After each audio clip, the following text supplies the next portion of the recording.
After Ahab's death, Moab rebelled against Israel. Now Ahaziah had fallen through the lattice of his upper room in Samaria and injured himself. So he sent messengers saying to them, "Go and consult Baal-Zebub, the god of Ekron, to see if I will recover from this injury." But the angel of the Lord said to Elijah the Tishbite, "Go up and meet the messengers of the king of Samaria and ask them, is it because there is no God in Israel that you are going off to consult Baal-Zebub, the god of Ekron?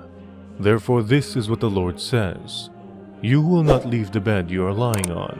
You will certainly die." So Elijah went. When the messengers returned to the king, he asked them, "Why have you come back?" "A man came to meet us," they replied. "and he said to us, 'Go back to the king who sent you and tell him, this is what the Lord says. Is it because there is no God in Israel that you are sending messengers to consult Baal-Zebub, the god of Ekron? Therefore you will not leave the bed you are lying on. You will certainly die.'" The king asked them, "What kind of man was it who came to meet you and told you this?"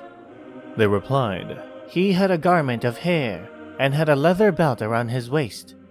The king said, "That was Elijah the Tishbite." Then he sent to Elijah a captain with his company of 50 men. The captain went up to Elijah, who was sitting on the top of a hill, and said to him, "Man of God, the king says, come down." Elijah answered the captain, "If I am a man of God, may fire come down from heaven and consume you and your 50 men."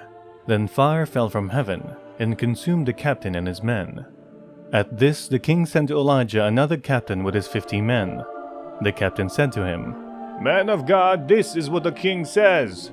Come down at once." "If I am a man of God," Elijah replied, "may fire come down from heaven and consume you and your 50 men."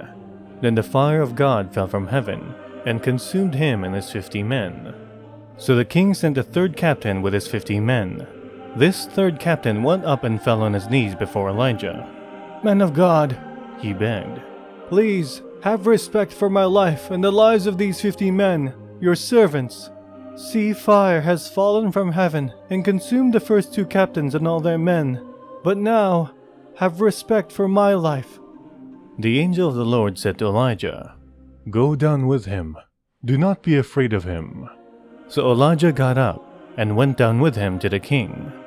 He told the king, "This is what the Lord says. Is it because there is no God in Israel for you to consult that you have sent messengers to consult Baal-Zebub, the god of Ekron? Because you have done this, you will never leave the bed you are lying on. You will certainly die." So he died, according to the word of the Lord that Elijah had spoken. Because Ahaziah had no son, Joram succeeded him as king in the 2nd year of Jehoram son of Jehoshaphat, king of Judah. As for all the other events of Ahaziah's reign and what he did, are they not written in the book of the annals of the kings of Israel?